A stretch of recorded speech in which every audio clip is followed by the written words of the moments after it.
Kembali bersama saya Valentino Wariki dari channel Battle atau Belajar Teologi. Pada konten kali ini kita akan mempelajari tentang feature aktif dan feature middle indikatif. Bagaimana proses pembentukannya serta terjemahannya. Mari kita bersama ikuti materi ini.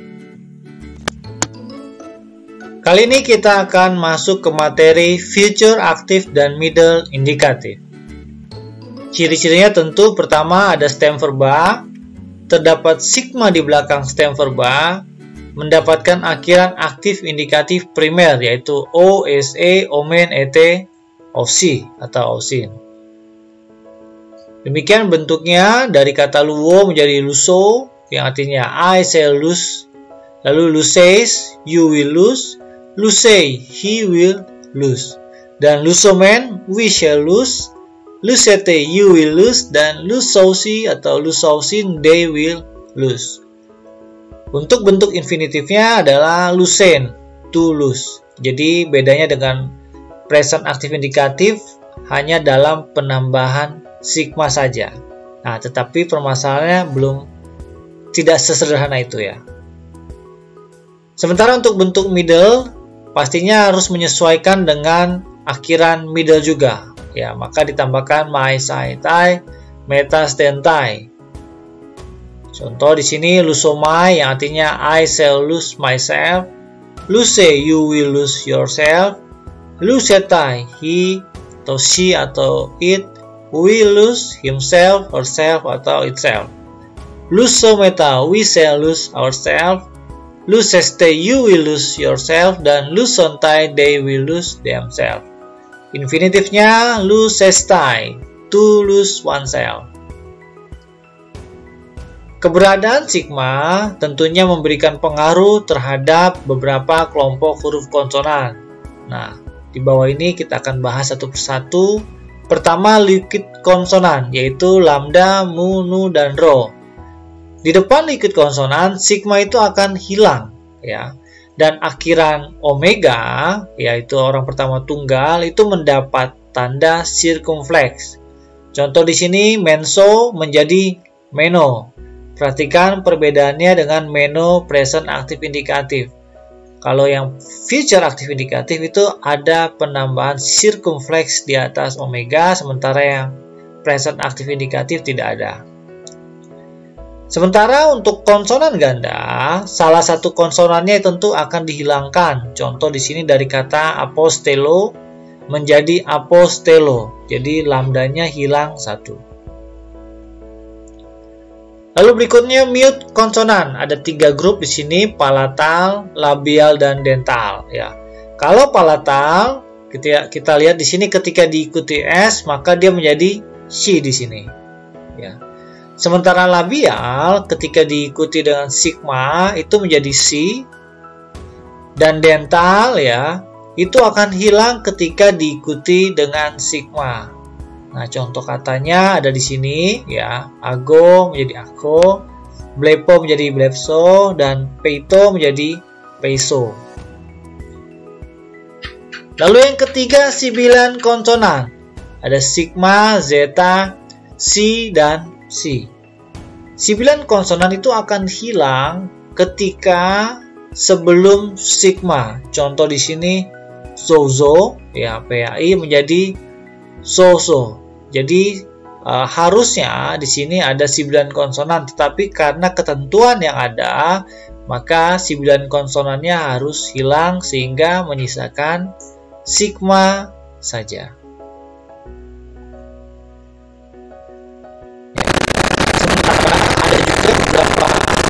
Yang jauh berbeda dari stem awal. Contoh di sini estio yang dari kata yang artinya I eat ya.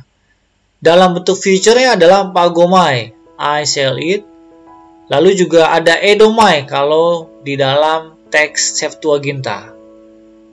Lalu yang kedua erkomai menjadi eleusomai. Ya, jadi jangan sampai tertukar dengan augment untuk pas ya. Ini merupakan bentuk feature untuk erkomai. Lalu dunamai menjadi dunesomai. ginosko menjadi gnosomai. Nah, ada sedikit modifikasi di sini di mana iotanya hilang, langsung dibaca dengan new-nya dan lanjut ke omega jadi gnosomai. Berikutnya ginomai menjadi genesomai. Ya, lalu ada pero yang adalah bentuk feature-nya oiso. Ya. Lalu ada lambano yang menjadi lamphomai. Ya, lamphomai. Dan yang terakhir taumaso menjadi taumasomai atau taumaso. Jadi di dalam feature ya memang ada beberapa verba yang mengalami bentuk perubahan yang variatif ya, berbeda dari rumusan sederhananya ya, di mana ada penambahan sigma dan akhiran aktif indikatif primer. Nah, di luar itu ada beberapa bentuk verba dalam feature yang mengalami sedikit variasi untuk bentuk kata kerjanya. Lalu untuk feature indicative of Amy ya, ini berikut rumusannya ya, esomai, lalu ada ese, estai, lalu esometa, SST dan esontai. Ya, di sini sudah ada arti-artinya I shall be, you will be, he atau she atau it will be, lalu we shall be, you will be, dan they will be. Nah, bagaimana kita memahami ini proses pembentukannya? Sama seperti dengan bentuk present-nya ya, atau present of Amy, itu juga tidak memiliki bentuk middle dan pasif. Namun akhiran yang digunakan adalah bentuk middle. Nah, adapun susunannya adalah di sini augment e ditambah dengan sigma, lalu vokal penghubung, lalu ditambahkan dengan bentuk akhiran bentuk middle, mai, sai, tai, meta, stentai. Nah, orang kedua tentu mengalami peleburan seperti kita yang sudah pelajari sebelumnya, dan orang ketiga itu mengalami kehilangan vokal penghubung ya untuk bentuk tunggalnya. Ini merupakan bentuk passing ya, tentu menjadi feature aktif indikatif orang ketiga, jadi FAI third singular ya, masih bentuknya masih sangat sederhana untuk passingnya. Nah, berikut ini contoh kalimat feature ya.